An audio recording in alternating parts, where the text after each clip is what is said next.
Enfin,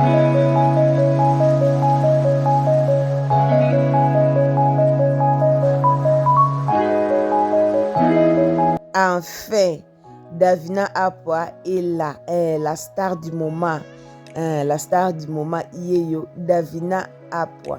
Alors, lelo la famille to yelibino Davina Apwa, Yeyo na zeminaye, ya lobi bomba bomba mabe. Donc, aza star, ya kolaksa zeminaye ti na ti, ya lobi bomba bomba mabe. Alors, moto epelaki, et en plus, moto lisusu epeli, to yelibino Davina Apwa.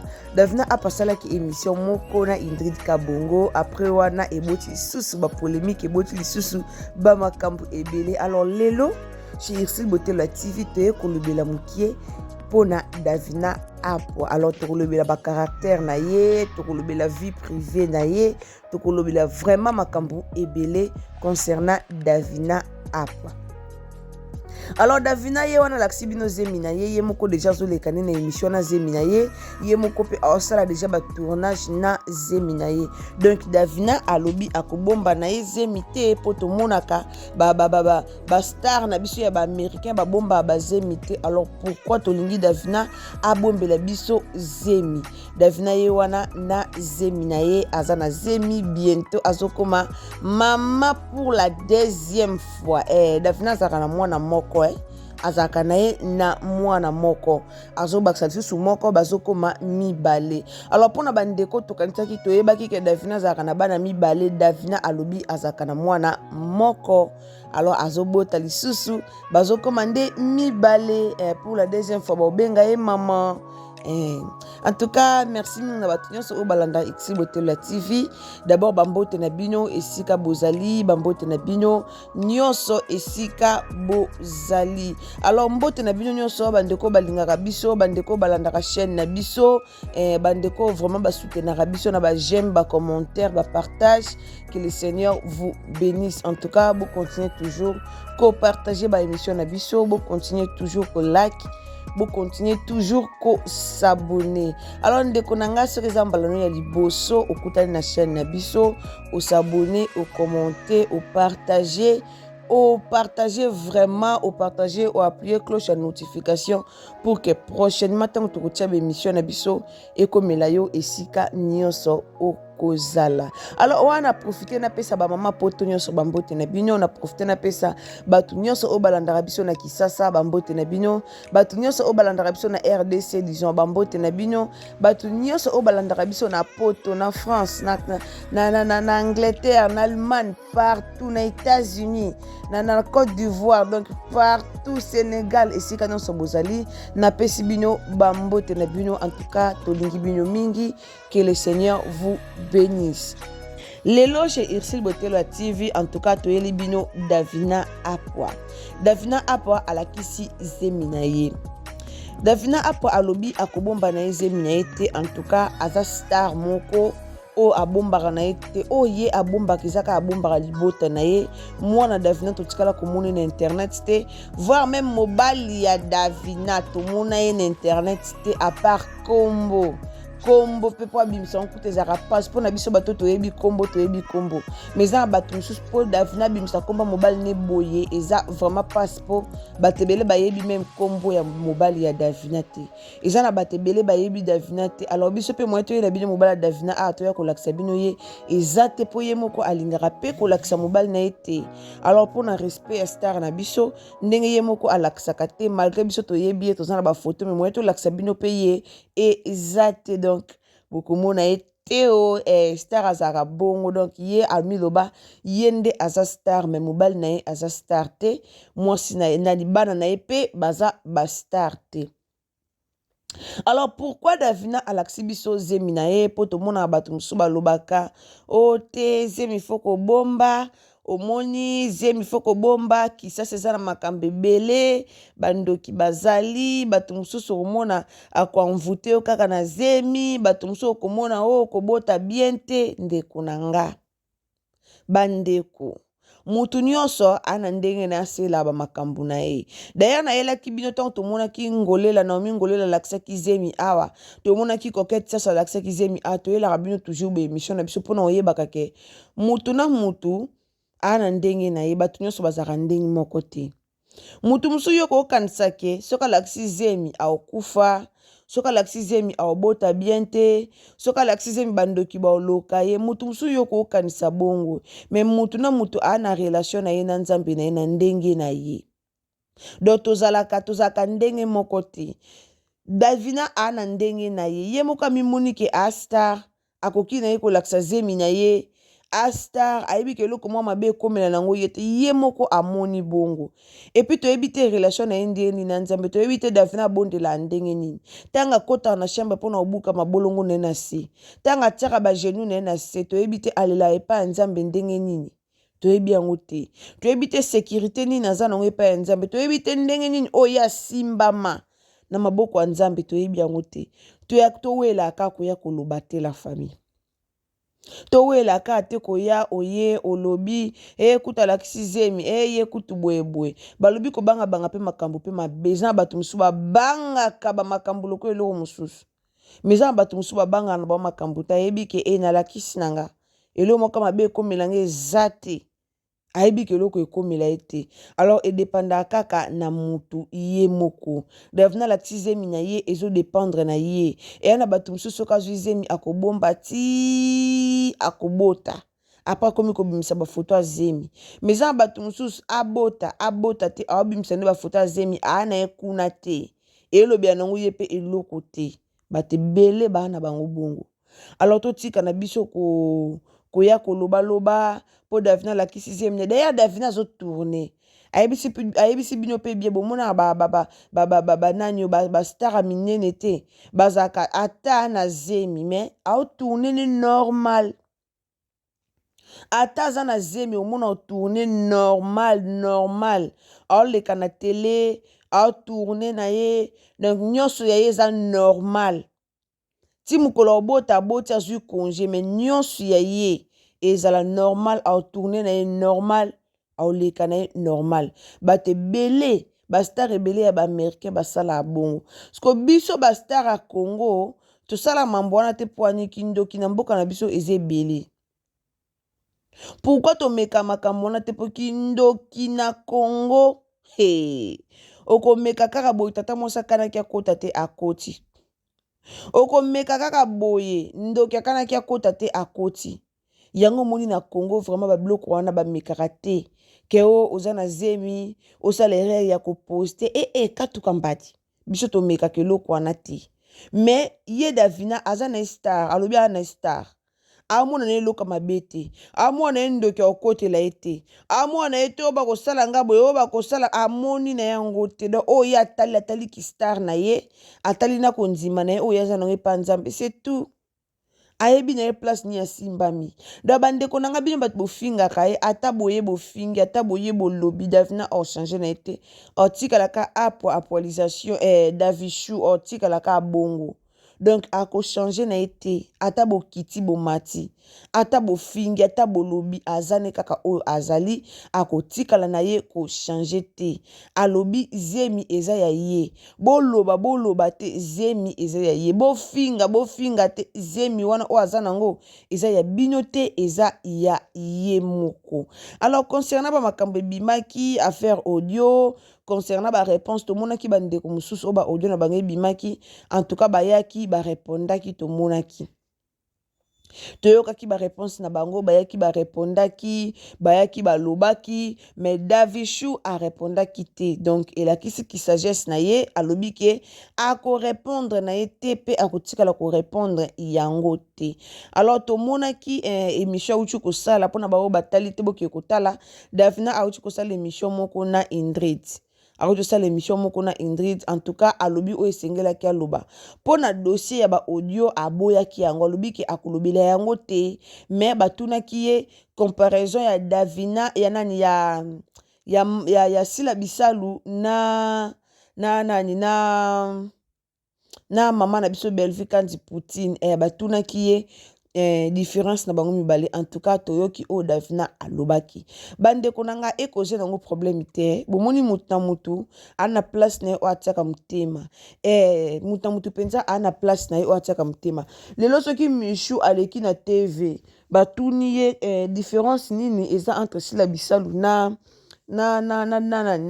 Poutine akoloba beaucoup plus ba point ya Sila Bisalu ayoloba beaucoup plus ba point ya Poutine te. Alors Davina azala beaucoup plus na maman na biso Belvi Kandi tanga leki na émission batuni bilo mwa bongo directement alobelaka makambo etala Belvi Kandi beaucoup plus akozala vraiment na coin ya maman na biso Belvi et puis to mona baloba loko bomona na miswe et puis to mona en tout cas misala Belvi Kandi mutu nyonso aomona ngo capacité na ye mutu nyonso aomona ngo mutu nyonso aomona capacité na ye mutu nyonso aomona ke Belvi Kandi a capable na boye Belvi Kandi a makasi na boye mutu nyonso aomona toloba ka te tika toloba Davina alobi eloko oyo ye amoni yango alobi eloko oyo ye amona kana boss na ye yango alobi donc akoka koloba lika mosusu te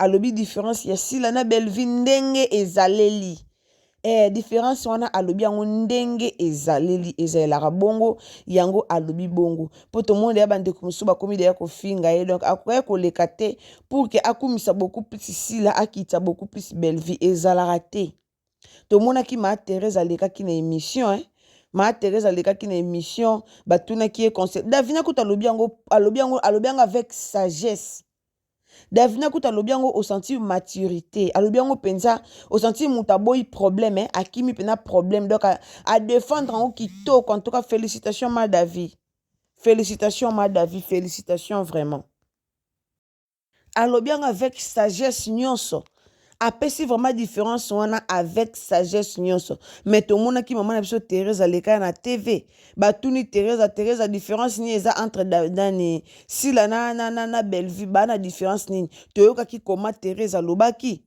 toyokaki directement ma Thérèse alobaki te Sila leki ye alobaki yango directement mutu nyonso ayokaki mais wana créaki problème te mais soki ezalaki mama top alekaki na TV batuni ye différence entre Sila na Belvi alobi ke Belvi aleki mais na minute oyo mais problème eboti alors bandeko nanga tolingaka mingi ko créer ba problème te soki star aleki na émission batuni ye question à répondre poliment à répondre na sagesse à répondre avec maturité pourquoi toyo luka tolukela nka problème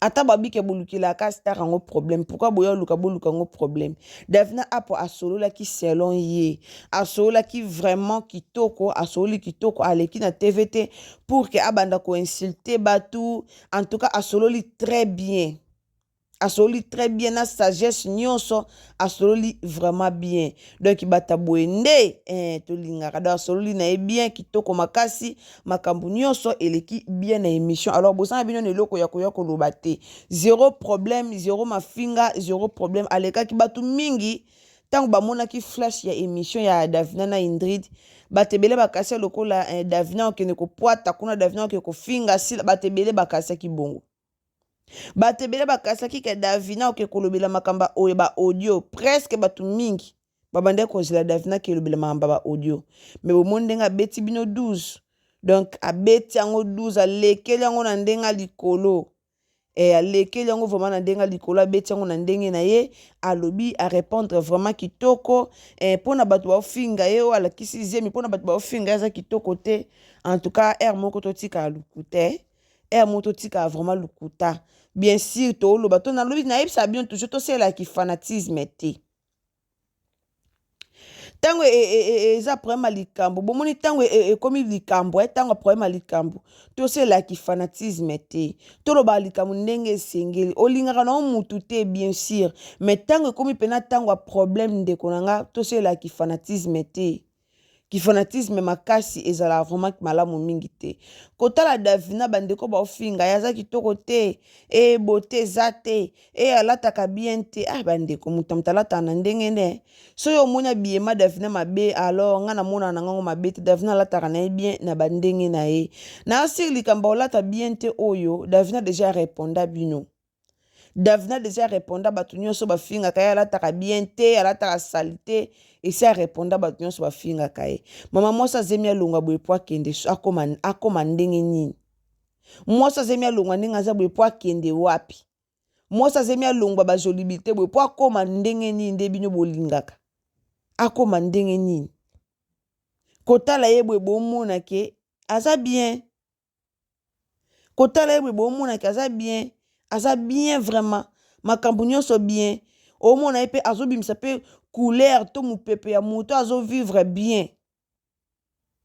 Abimisa couleur vraiment ya moto yo a vivre bien. Ananda kunaye a vivre très bien, a vivre très bien. Alors Davina alongwa bwepo akende wapi. Ye wana ana zemi me to mona basi msusu ana zemi. To mona ba star na biso msusu.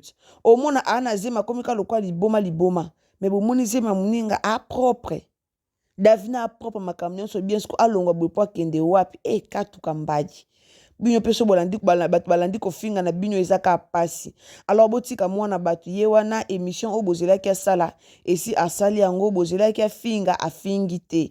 Bozelaki aloba makambo boya kopelisa lisu caméra makambo bino bozelaki aloba yango te ye alobi.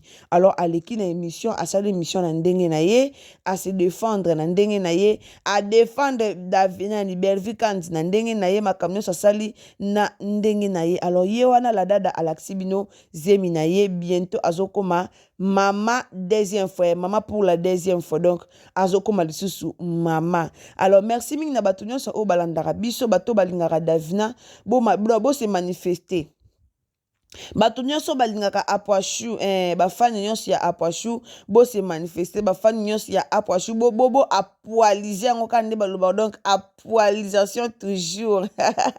Star na bino ye wana tika silence na défaut star wa pesa panique o atika silence na défaut tolobi tozeli Davina répondre mais pi moi répondre biso eza nango te donc atika silence na panique ye wana star du moment star wa incarnera ba rôle na très bien o rôle na yo ko kanisi na mutu te Davina peno ko kanisi na mutu te bato musu bazo yo te entel aleki o mutu bo aleki ya star ana ba talent boyo ko kanisi na bato en tout cas Yaza international, Davina Zaka déjà international. Alors merci mingi na batu nyonso o balanda Exil Beauté la TV. Vraiment merci bandeko nanga kande na ebisa rabino. Soki ezambala liboso olandi Exil Beauté la TV, so ezambala liboso o koti na Exil Beauté la TV en tout cas kobosana ko s'abonner donc au s'abonner, au commenter, au liker. O partager au sa malamu mingi un système moko ya bien un système moko ya tokose elobaka Étoiline Ines TV un système moko ya tokose makasi donc tango koti au s'abonner au commenter au liker au partager nzamba lola a ozanga tena kopambola pe kobatela bino. Alors wana tokutani à la prochaine occasion donc ba fan nyonso ya Davina tolingi to mona bino donc manifestez-vous. Ceux qui vraiment au Lingakalada, ceux qui vraiment aux fan numéro 1, il y a Davina Apwa. Donc, manifestez-vous dans les commentaires. Moi, je pour na star nabiso et ça la bien. Moi, je pour na star nabiso. Surtout, ming kota musala na ye. Moi, je pour na musala Davina. Moi, je vraiment pour na musala oyo asela kabiso. Davina lobi akotika musala teti akobota. Donc, iti akobota akobandaka akolata sala ba théâtre na ye. Donc, auti katezemi na ye bobando mona ndenge eza bongo esi ekoli ya wana bomoni esi ekoli tokomona yango kino suka. Ti boyoka pena Davina apwa aboti après wana sikoyo atiki no théâtre akeno kovanda wale abatela no nzoto abeba te po bafinga ete ya yazala bongo. Merci mingi bandeko wana tokutana la prochaine occasion. Bisous, bye.